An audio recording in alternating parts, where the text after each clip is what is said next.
Yesterday was a writing sprint, and I'm so glad it's done. Not as in it's done. It was very enjoyable, and I am very much still on that mental high of the story is just in the background wanting to be written more. But I'm so glad that I got to do it and that I got to get like out of it what I did, because there was so much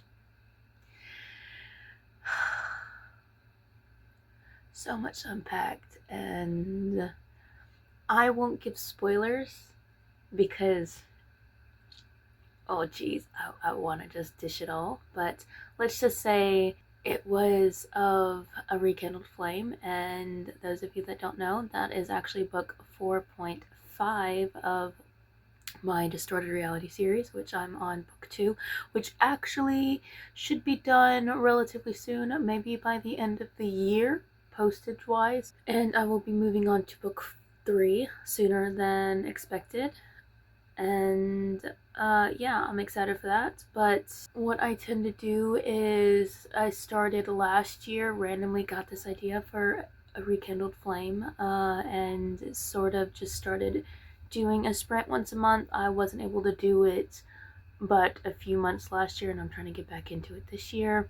But it's very enjoyable. It's where I just take one day out of the month and just like write for the most part. Like I just sit down, and besides eating and a few things here and there that need to get done, for the most part I just sit and write until it's about, last year I did it till it was about 6, and I really just, it wasn't like I really enjoyed the days, but it was really hard for me to settle down for the night in a proper context. Like I felt, not that the day was wasted as in like it was wasted and just like wasn't worth it, but as in I just had this feeling that it's the end of the day and all I did was write, and it just like, sometimes I get this dreadful anxiety of like time is running out type deal. So when the day feels wasted in that aspect, it's a little bit more difficult for me to enjoy the evening afterwards. Like I feel like, oh, I should be doing so much more.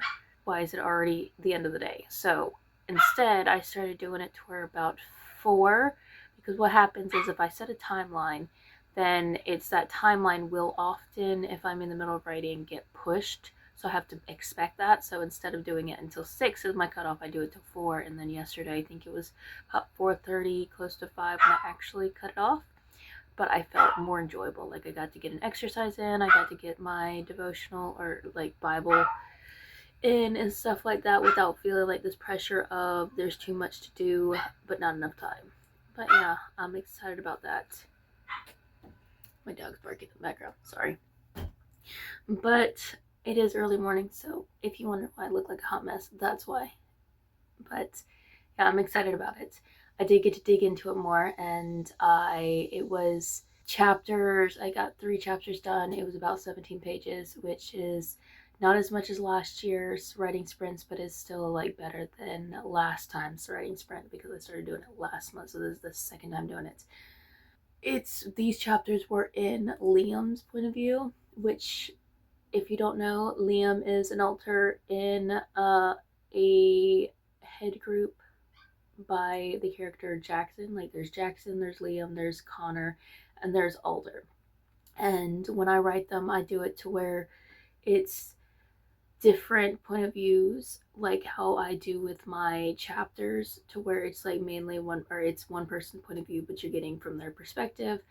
The only difference is you're getting from Liam's perspective, so it's Liam's point of view, but you're also getting the other thoughts along with it, but it's still mostly his point of view. But I got to dig into that, and it was very fun and very enjoyable, and I can't wait to dig into him some more. I've done a few chapters in his point of view, but this time it just, I don't know, it was addictive in a sense, like to be able to explore that dynamic. And I did get to get into some more of, this is the part that I'm trying not to spoil for too much, because it's not something that gets told right away.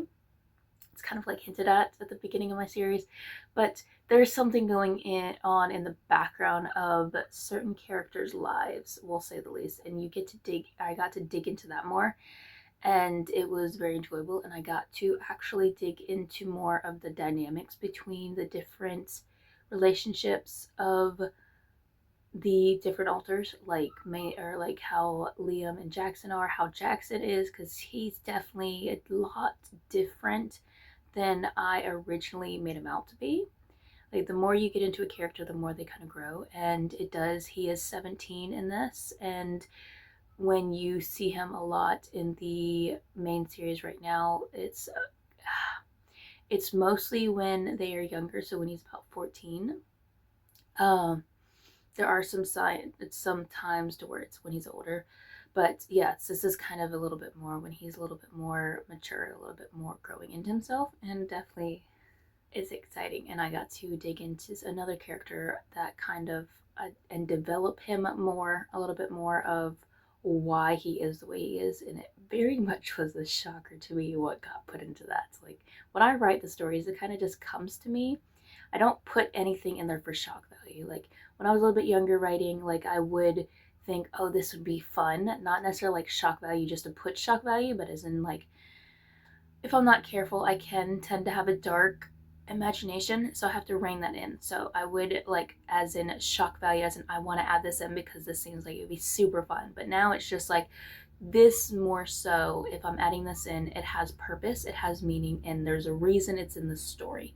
So if it's intense or extreme, it's not in the story for, oh, this would be a great additive to just the story in general. It's more so the story feels like it's calling to this. It feels like it needs to be pulled this way, in a sense, if that makes sense. It's kind of, I guess the best way to explain it is if you are dreaming and you don't get to control your dreams, they just sort of come. That's kind of like how my writing feels, where I'm in control of it. But as far as in sometimes when you get into like a writing mindset to where you're just writing the story and just writing what comes, it's like when you put little to no reins on it, at least for the first draft, I still have to rein it back because, like I said, my imagination can get dark if I'm not careful, and I have to be careful of like writing as a Christian author. You have to be careful of how and what you're writing.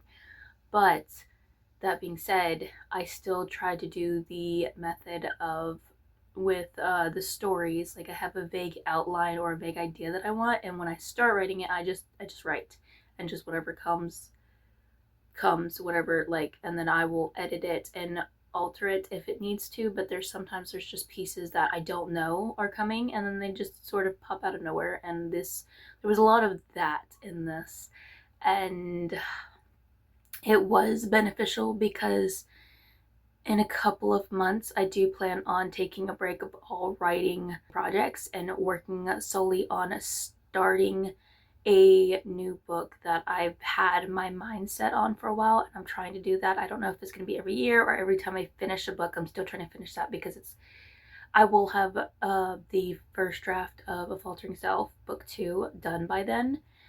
And I'm planning on, like I said, either once a year or either every time I finish a book to just pause every writing project I have, editing, writing, all such, and just solely focusing on one book until it's finished. The first draft is finished. So we'll see how that turns out. My goal is to try to get it done by like 4 months max, but hopefully just 2 to 3, because it's not supposed to be a super long book. But I don't know that. I tend to expect a book to be a certain length, or point A to point B to be a certain length, and point A to point B then turns into all the way to point like F without realizing, because I add stuff in between that ends up, like I said, the story just comes and I'm just like, oh, okay, this is where it's going. So it turns out to be a lot longer. So we will figure that out.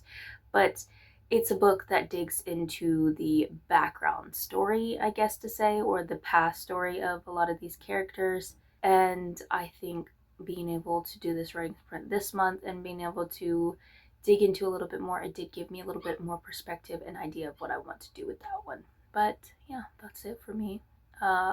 My wild morning rants. This is not going to be a common theme, but occasionally you'll get them.